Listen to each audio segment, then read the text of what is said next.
Welcome to Toffee TV. It's the final word. Everton 2, Brighton Hove Albion 0. Yes, a win. A win at Goodison Park. It's a Goodison Park, isn't it? A win. The GP win, yeah. What were we worried about? I wasn't. You were. I was. Well, I'll be honest. I was worried because we've been. No, it's coasted it. Because we've been not very good. But not at all. Saturday, I thought we were back to having some kind of control in a football match, which is nice. And it was a pretty enjoyable game of football, really. It was. Really enjoyed it. Thought we started really brightly, and then that kind of set the tempo for the rest of the game. Thought, like you said, we were in total control from start to finish of the game. And I thought we managed the game really well all the way through.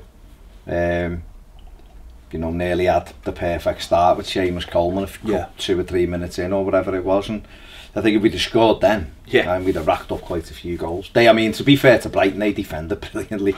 Duffy and Dunk, it's Dunk, isn't it? Yeah. I thought the amount of times they threw a body in the way and blocks, I thought was brilliant. They were excellent. But no, it was a good performance by Everton. Yeah, and as you said, I thought we came out really bright, and I mean the lineup itself was so attacking. I mean, not necessarily by design, but you know, the obviously players getting sick and stuff you can't do much about. Although they were all very close to each other, the people who got sick, I found the click. I mean, when no Garner on the team sheet, you were kind of a bit like, oh, is this going to work? But I suppose we've got to attack, but you know what? Well, excellent. Yeah, and you're playing at home, and it's weird the amount of times we played in the last like 2 or 3 years. We played 2 holding midfielders, and then we had none on Saturday, and it's that like, oh god. But I thought, you know, with Wayne Rooney in there, with Tom Davies in there, with Gylfi in there, I thought we coped really well, and I think having that back four, you know, back really helped us, give us some stability. I mean, listen, if it'd been the week before and we didn't have a holding midfielder, then, you know, who knows. But this week with having Jags in there, Seamus back again, you know, Leighton Baines back at left back with his spray-on shorts. We didn't necessarily need that protection, because straight away you could see there was an organisation. Yes, of course they were less than a threat than Burnley posed the week before, but straight away you could just see that organisation. It almost felt like we've been saying for years, when you've got a good goalie, you tend not to worry about it and not focus on it, and you just forget about it. It was like that with the back four. You didn't have to worry about it, so there was no pressure on them, because they're already set out, and we've seen from, you know, what Baines and Coleman offered us, how suddenly that transformed the team. Yeah, definitely. I mean, I think they were trying to have a go, and they were confident because they'd been on a great run. But I think we just got hold of the game very early on and let them know that we were up for it. You know, I thought the crowd were very good as well. Quiet at times, but that's natural. But when they got behind the team, I thought it was really good, and there was less moans and groans on Saturday than there has been in some of the games. But yeah, I mean, the balance that Baines in particular brings to the side is incredible. You've seen it the weekend. I thought, and Jagielka was magnificent. And I think the biggest thing about Jagielka was, and we spoke about it a few times in regards to other players who played at the back, he just goes and helps his mate out. He goes, and it's not about him almost, it's about the team, and that's what I think we've been missing this season at centre back. Or just collectively, is people covering for each other in case there's an error. And I thought Michael Keane had a very good get. I thought he was nobody for me. I thought he was better. I didn't think he was. Oh, I don't know. I'd say what my gripe with him, Baz, and I think this is a legitimate gripe, and I don't think this is I think this can be ratified though very easily, right? His big problem is he doesn't get in front of the centre forward. He climbs all over the back of them, and it gives away too many fouls. And I think that's just a strength thing. It's not even a strength thing. I think that's a confidence thing of thinking that if he places himself in front of the centre forward, if he loses that ball, that's gone over his head. He did it 2 or 3 times, and I think he just, apart from that, he was good, but that was the only thing. A couple of times, and that for me is just one of those things where he obviously is a confidence player. You can tell that. You can tell that. That'll need building up. Playing next to Jagielka will help that. I think, you know, doing the basics right. But if that was the only thing for Saturday, and that's it was just that it happened 2 or 3 times. Glenn Murray just backed into him and just goes, but you know, when like centre forward get that lean. So as soon as the defender has to almost bend over the top of them, and that just they just collapse. And all that is a good centre back or a confident centre back sees that early, gets nicks around the front of him, or just gets to the. Do you not think though, because he got done doing that with Ashley Barnes last week, he didn't fancy it? Exactly. Last week, twice he tried to nick the ball, and Ashley Barnes exactly. And he was in. That's to me. That's it. But that's. But I think Sam Allardyce has probably said to him, "Stay goal side." But that's an aggression thing, isn't it? That's. I don't know if he's got that aggression in him. You know, just to bounce someone out the way. I'll be honest. I thought he coped really well, and I thought if there was ever any danger when it went past him, Jagielka come across. There was once in the second half, first half, when we were attacking the street, the ball coming and Jags just went across and mopped up, and it was like, yeah, you're not worried about your own game, you're just making sure we're. Well, and that was what we needed. Again, though, that comes from having a unit that knows each other's game. That's 3 players in the back 4 who know each other's game. Yeah. You know, if Coleman goes forward, Jags knows where to be. And I know the one you're talking about where Jags just went round the back and put it. And Baines is the same on the other side, and that's all it is. It's connective tissue. It's players knowing each other's jobs and knowing. Well, I've played with him for 2 or 3 years. I know exactly what he's going to do, and I know exactly what he's going to be. And I thought, when you said about Baines being particularly good, I thought what was good though was because Baines was going forward. Then there was times where it was like, well, hang on, Coleman's on his own now. Coleman can just get up the pitch. And it's that idea of not letting the opposition know what you're doing, which we've been so good. Because at the end of the day, Seamus Coleman can be as good as he wants. But if you're going up, down the right all the time, then it becomes predictable. And suddenly we had another option. And what was good as well was, as frustrating as he was, Balassi was there, and he was always given an option. Now it didn't always end well for the first part of the game, but I think that always kept them guessing as well. So Baines would go on the outside, Balassi would cut in, and obviously created the first goal by doing that. And it just kept them thinking all the time. I just don't think we've had that. I don't think we've had them options. You know, you think about it, for the last 4 months, for a lot of it, we've had John Joe Kenny at right back and Martina at left back, and it's just like you've just had nothing, nowhere to go, nothing to do, and suddenly all the options on Saturday just started opening up on the pitch. What I noticed on Saturday was, in a lot of the games, because Cuco Martin is so one-footed, teams have doubled up on him and tried to use him as the weak point. Whereas on Saturday, no one was doubling up on Baines because they knew they couldn't, because Coleman would go. So you're right, they almost had to go, who's the bigger threat? And the answer is, well, they're both big threats, because his left foot and ability on the football causes us an issue. And if we concentrate on him, he can bomb. His pace and directness causes us an issue. So we had that balance. We looked so much better balance-wise. That was what the thing was. We had someone who could take the ball out of his body and open the whole pitch up, and someone who went on the outside of Balassi, which gave Balassi the opportunity to come back inside. And we seen that with the first goal. But just all round, I thought Rooney was disciplined. I thought his passing range was incredible at the weekend. I thought Tom Davies, although sometimes his touch is a bit heavy and he gets himself into things, I just thought everybody had a good game, and obviously Jen Tosin led the line really well, and kept them on the back foot. But I just thought for the first that first 20 minutes, like you said, if we'd managed to take a lead there, then and the amount, it was mad, because the amount, I think in the first 20 minutes Baines had been in their penalty area more than I think I've seen Martin in the last 4 months. He was up and down. So was Seamus, and I think the goal, you know, Tosin's goal showed the importance of Leighton Baines. You know, just how comfortable he's of an attacking fullback.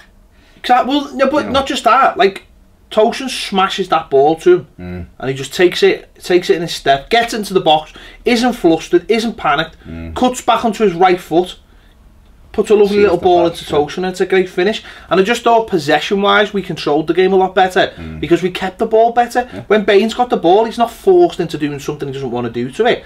He just keeps it, he just passes it along. Well, the Bamstead possessions thing come up, didn't it, after about 20 minutes or something? It was like 78% of the ball, and like we haven't, I know it evened out a bit more, but we haven't had that much of the ball for a while. You know, we did, it was like Everton, I'm say Everton of old because it sounds a bit mad, but it was like Everton of last season, say, at home, where it was like wave after wave of attack, you know, like we were coming forward, and what was missing was the finish, or I mean, Balassi could have had a hat-trick in the first half. You know, his shooting's horrendous. Oh. The one that he stretched for off the corner was unlucky. That was unlucky. The one actually that he put, he had a shot from outside. It didn't go. It didn't go wide by that much. But the one that got dropped to him, he sliced over. Yeah. But the ball. Do you see the one where he took a touch and then his second touch went over the defender into the keeper's butt? The ball from Baines. Oh, for that, it's direct ball over the top from like 70 yards. Absolutely brilliant. Balassi had the header as well. That dropped just right. He was involved, and that was the thing. Though it wasn't as noticeable at the weekend because of Walcott and because of Balassi that we were playing with one up front. Because I don't know about you, but first of all, the big thing that stood out was off corners. A lot of times we left 2 men on the halfway line, which meant they had to have 3. That was one of them. And secondly, was the amount of times we had a front 3. Yeah. We didn't have it wasn't 4-5-1. Even when they had the ball, we had 3 men standing on the halfway line, so they were almost like, we can't leave these, because if we commit man for man, we've been saying this for 4 months. Been saying it for 3-4 years, mate. No, but what I mean about the fullbacks though. Yeah. You've got fullbacks on the pitch who can go forward. Yeah. Then suddenly your forward players can just go inside, and then your centre forward is not on his own. That's how it's supposed to work. That's why Man City have always got players. That's why Liverpool. That's why Spurs, because the fullbacks are the most important. And this is what we've been trying to, kind of get through to people. Oh, Martinez's not that bad. Look at it's night and day, and I'm not having a go. Martinez, it doesn't matter if he's that bad or he's that or whatever. As a defender doing whatever, he can't give you that bit, and that bit is more important. If you haven't got an attacking option, if there's no balance in your team, or you can't attack like that, it highlights every frailty you've got, and that's what it did. But having Baines back in Coleman, it showed us what we've, and it also, one thing for me as well, it showed that we've treated Baines shoddily over the last couple of years by not giving him someone in front of him who is an option. Well, Pina thing, isn't it? I thought you were going to say something else then, but I think we've treated him shoddily by not having somebody who can come in and take the spot for it. Yeah. That's where, for me, we've treated them shoddily. We've treated the team shoddily by not doing that, but Baines, this is where I think a lot of the Baines' finish has come from, because we've got no one in front of him, and he can't do 90s all day long. That's why. But for the first, from August to November, I think Baines only didn't play one game. I think the Sunderland game. I might be wrong in that, but I think it's only the Sunderland game. Right. So you're asking a what is he? He's 33, is he? 32. 32-year-old who's played professional football since he was 18. To play every single game, and that's not fair. And them runs, and that's not fair. That's not fair on him. This is where older players need a break now and again. You don't play Wayne Rooney every week. We don't play. Obviously, we've seen how many injuries Jags has had in the last 3 or 4 years. Where it's not all the time, but he might have spells where he's out. But we've seen last season when he had that spell out. He was dropped. He came back as fresh as a daisy. He had a great end of the season, and you hope it's the same now, and you hope it's the same with Baines. But now and again, if you've got a player in there, and we've said I don't know how many times we've said this, where we buy a young player, drop him in, build him up, build the confidence up, get him into the Europa League games or the League Cup games, give him a chance to dovetail, laying off Baines instead of pushing Baines to the fucking wall. So that he gets injured and he's out for 4 months, and then it's where you're dying for him to come back and you haven't got a replacement. This is where the club, I think, have just made an absolute balls up of all these positions. Where, for me, one of the big problems at Everton is we've had is that for years we haven't done that. We haven't dovetailed those players who were on the way out and said, this is what is expected of you. And then suddenly, this summer, we've gone, right, boom, gone, you're all gone, here's all the new ones. And you wonder why there's been this horrible transition of a season. And I think that's a big problem. But you mentioned Tosin before. I thought, obviously, he got his first goal last week, but I just thought he looked a lot more comfortable and in tune with the team and with the game plan. Definitely. I mean, it was you were mentioning night and day before with the fullbacks. So what it was night and day with his performance from, say, West Brom at home when he started, and the week after Spurs. The West Brom game at home, he was disjointed. He looked a little bit off the pace. He looked like he didn't know anyone's game. Probably didn't, because he'd only been there 10 days. Saturday, totally different. Prepared to run, prepared to press, even when he was the lone man. Ball defender to goal, he was pressing that, and he was getting back involved. Touch was excellent. He's not the quickest, but that's fine if we've got other people who are runners, because he looks like a good centre forward. I don't know if he has to be the quickest though. No, I'll just mean when you look at us, because of the Romelu Lukaku thing. Rom was quick. If you got him in a foot race, he had a chance of always getting it. We can't do that with Tosin, because he's not saying he's slow, but he's not rapid, is he? But everything else, touch, there's ones, he's clever. Defenders will come to him, he's flicking them overhead and the strength to get round them. And I thought his centre forward play was magnificent at the weekend, and he's good in the air, and he wants to work hard, and I think Everton fans will take that all day long, because he buys into, he looks like he buys into that thing of, I'm going to give you everything. I just think he's a hard worker. It's the way he's been brought up. The way he's, you look at his career trajectory.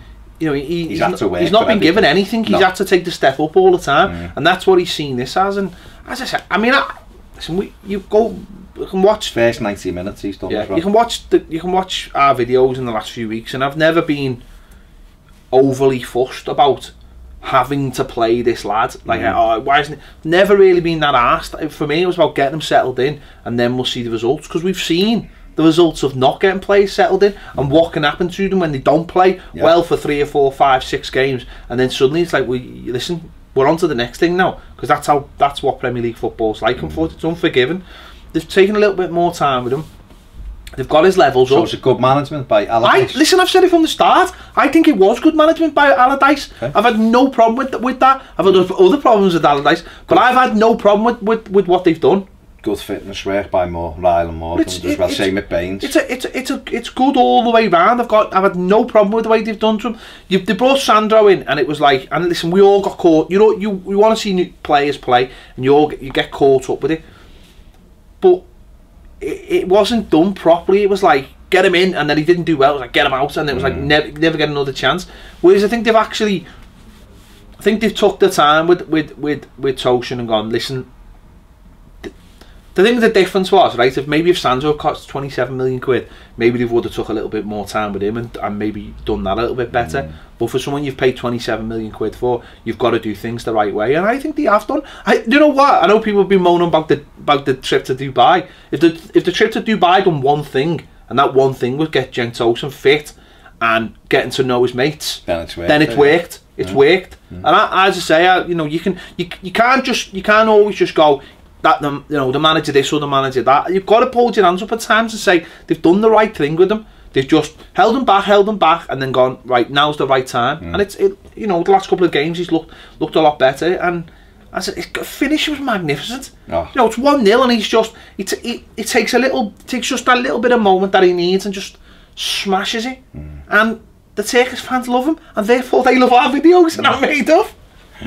Yes, we got Tosin TV. And got 20 million Turkish fans who are Evertonians now. It's great. Telling you, man, open Everton 3 in downtown Besiktas. Yeah, we're loving it. I thought even just on the first goal, because we haven't really spoke about that before we go back to Cenk, the run by Baines, it was Balassi had started having the run, he was getting caught up with dragging the ball one way or the other, and when he started simplifying his game, they couldn't cope with him, and all of a sudden he was like, oh yeah, this is what I need to do. The goal starts, he's got the ball, Baines goes on a big bend and run, and 2 of their defenders go with Baines, and he goes, thank you. He comes inside and he curls it. It's a brilliant ball. It's an absolutely brilliant ball. Because of Theo running in at the back. my 12-year-old nephew, and he was like, Balassi plays the game like he's playing FIFA, like trying to do all the tricks rather than just like, you know, like that with R3 and all. Yeah, he's like trying to do all the rainbow flick. Exactly, that's what he's like, and it's like there's a time and a place for that, but sometimes you need to just get the ball from under your feet and run at people, because his pace terrifies. The other thing though is, I still don't think Balassi's opened himself up this season properly. No, I still don't think he's gone flat out. And maybe that'll take time, and maybe that'll take a bit of time up here, but I still don't think he's gone flat out. What I mean, first of all, the most bizarre derby and the most bizarre rivalry in the world, Palace and Brighton. Yeah, it's an old thing. I know, but it's mad, isn't it? But you noticeably seen once he'd set that goal up, he grew. All of a sudden he was a little bit more direct, he was working back, putting tackles in, he started carrying the ball, a confidence thing. But like you said before though, he was always involved. Always. And he does, listen, he frustrated the hell out of me on Saturday. I was anyone who sits around me will know how frustrated I was by him. But I was frustrated because he gets the ball in good areas and he makes the wrong decision. Yeah. You know, that's it. That's all it is. He just makes the wrong decision. But he's a unit. He's fast. He's strong, and he's a good player. He just needs to start making the right choice. If we can get him firing, and you've got Theo on the other side and Tosun, that's it. It's a good front three. Yeah. Honestly, it is, because you've got power and you've got pace, and then you've got a proper goal. You know, a proper. Got a bit of both. Got a bit of everything, haven't you? Yeah. You've got pace and power on one side, and you've got more wing play by Walcott. I think Walcott knows what he wants to do and makes the right choices. It's just that his brain and his feet don't always communicate, because they're not at the same speed. Listen, it's performances like that make you more frustrated about the away performances, because you just look at them and go, total control, players know what they're doing. But then let's see next week when hopefully we've got, you know, the same back four. Probably not going to have one of our midfielders, unfortunately. Gylfi looks like he's could be out for the rest of the season. But you know, maybe, you know, I don't know, that's a massive shame, and a massive shame for him. But let's take that into the next game and see what we can do. Just having that stability at the back, I think, makes such a big difference to us. God. Just a balance. The team's just better balanced, and we won the game. Very comfortably. Other teams lost, and it was all drew, and it was a good weekend. So let's hope this is the you know, we can get a bit of a run. How many times have we said this? Let's hope we can finish the season with a bit more stability. Just listen, there's 8 games to go. 4 wins from them 8 would be lovely, wouldn't it? Yeah, that'll do. Let us know your thoughts in the comments on anything we spoke about today. Don't forget, if you haven't already subscribed, we've just gone over 23,000. We want to try and get 25,000 by the end of the season. If you haven't subscribed, please do. If you're in Turkey, just subscribe. If you Turkish fans, we love you. By the way, we love Tosun. Tosun TV. Give us a subscribe. It'll mean nothing to you, but it means something big to us. Algorithms. Click the bell for alerts when you want to know when the videos are coming out. And if you want more videos, please join us on Patreon. We were always talking about Tosun. We just got to we've got like a video a day about Tosun. We haven't. That's a lie. We might do though. But we might do if enough Turkish people get involved. There you have it. Thanks for watching Toffee TV. We'll see you later.